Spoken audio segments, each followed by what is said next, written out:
Здравствуйте, меня зовут Шапкат Фануар, я с 421Б группы. Я вам сейчас продемонстрирую аускультацию сердца.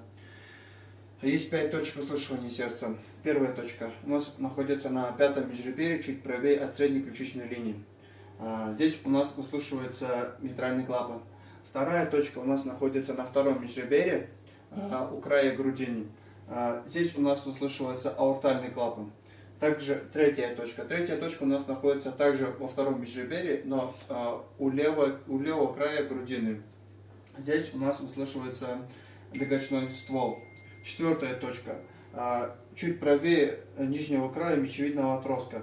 Здесь мы услышиваем, вот здесь нам слышен трехстворчатый клапан. А также есть пятая точка. Это считается дополнительная точка. Это точка Боткина-Эрба.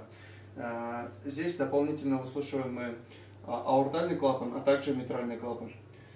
Я вам продемонстрировал 5 точек аускультации сердца. И на этом все.